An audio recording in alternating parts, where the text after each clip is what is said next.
The world's first level 85 race is already finished, and it was finished in just under 3 hours since Cataclysm launched. And what went into this world first race is pretty crazy. It's an insane story, especially when you consider that Blizzard literally saw how fast this player was leveling and made it so that all of the mobs he was farming actually gave 0 experience. That's right, they hotfixed his strategy not only once, but it actually happened twice.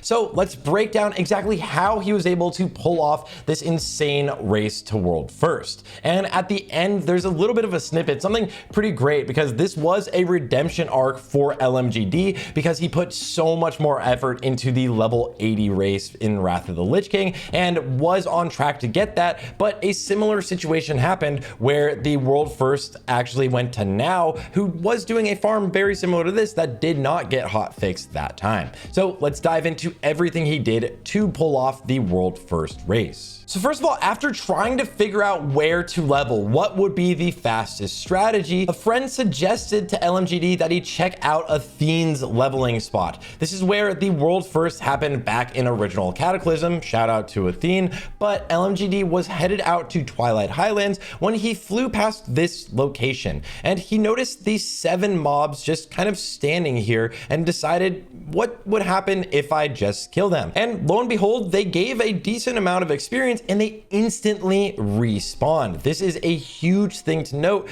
Instant respawns and hyper spawns are massive for leveling races. So now he just needed to figure out if this was going to be the fastest way to level, because leveling in Deepholm is very, very powerful, and this was going to be the original plan. The only issue with leveling in Deepholm means you need to get to level 82 to be able to pull off some of those strats. So what he was doing instead was testing out what class would be the fastest to level right here. And while testing that, he actually leveled up and geared a Paladin and a Death Knight, both of which he got Shadowmourne on, just to test this on the beta. And it wasn't until literally last week with the beta raid test that he realized that he might be able to pull this off on Shaman. And that's because of 2 major things. Now, the first thing is you can notice these mobs are alliance mobs. That's because they're tied to an alliance PV or a PvP event in general in the Twilight Highlands. And that PvP event does need to be completed for you to get this little buff right here. If you can see it, I'll zoom in on it.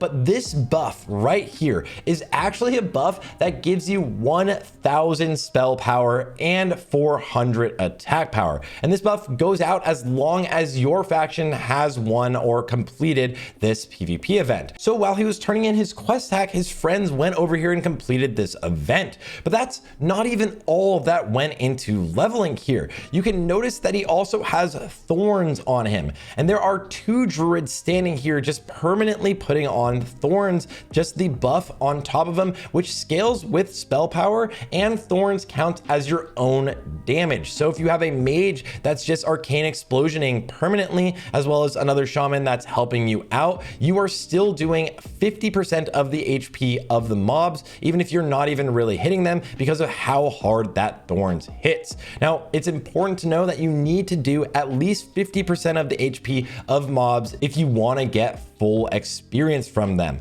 And that's not even the only thing. Again, one more major thing that's kind of crazy, and I never saw this happen before. It's tech that I believe he came up with himself, is that if you have a warlock and a mage duel each other, you see the mage casting Arcane Explosion right in the middle. If he is technically in a duel with a warlock at the time, and the warlock casts Curse of Elements on the mage, every time the mage casts Arcane Explosion, it will then put Curse of Elements up on all of the targets. So during this entire farm, he is buffed by over 1000 spell power, has gigabuff thorns on him the entire time, and all of the mobs are getting debuffed with Curse of Elements. So he is able to do, as you can see, 13 million XP an hour in this location, until Blizzard decided it should be hotfixed while he was at level 84. Now you'll notice right now, just out of nowhere, the mobs stopped giving experience. Legitimately, Blizzard hotfixed this to no longer give experience in the middle of his run. He was already 84, and most people were about level 82 that were in the race world first, almost 83 or slightly 83. He is significantly ahead at this point. So with this happening, and once you notice that the XP is plummeting from your 13 million an hour, and his next strategy was to move on somewhere very close to this area, because he realized during his testing that the tanks in this area, if you take out these tank mobs right in the middle, even though they have 3 kind of engineers healing them the whole time, if you take out the tank themselves, it will instantly nuke all of the ads that are working on the tank, and you'll get experience for all 4 of the targets. So as you're seeing in the background, he's getting XP for everything. And these things respawn at a ridiculous rate again as well, because not only are they for a quest, but they're also part of a PvP event. So now he moved to doing this as an XP farm, but there's one other issue here, and that's that Blizzard was watching again. They literally nerfed this farm as well, making it so that these mobs now were giving 0 experience. And this is kind of gonna suck for people that end up questing or leveling here, because now all of these give 0 experience as well, and some other people found his location. So now he had to figure out what to do, how he was gonna try to still make it to level 85 before anyone else. And this is where Plan C comes into action, heading all the way to Deepholm. And here in Deepholm, he was farming the mobs, getting about 6 million experience per hour.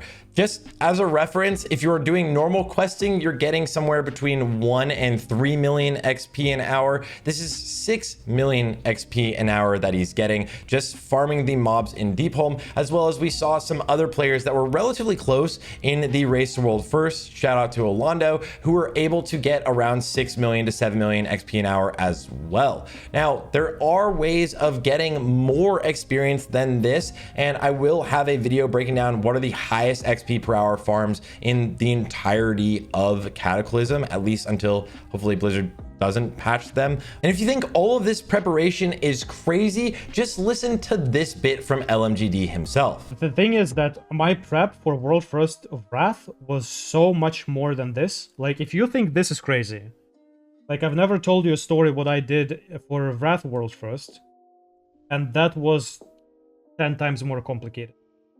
That was literally 10 times more complicated. And what a redemption arc, a revenge arc after losing the level 80 race in Wrath of the Lich King to a farm very similar to the one he did here today, but it did not get patched that time. So huge grats one more time, LMGD, you did it. And guys, if you want to see some more Cataclysm content, make sure to let me know in the comments.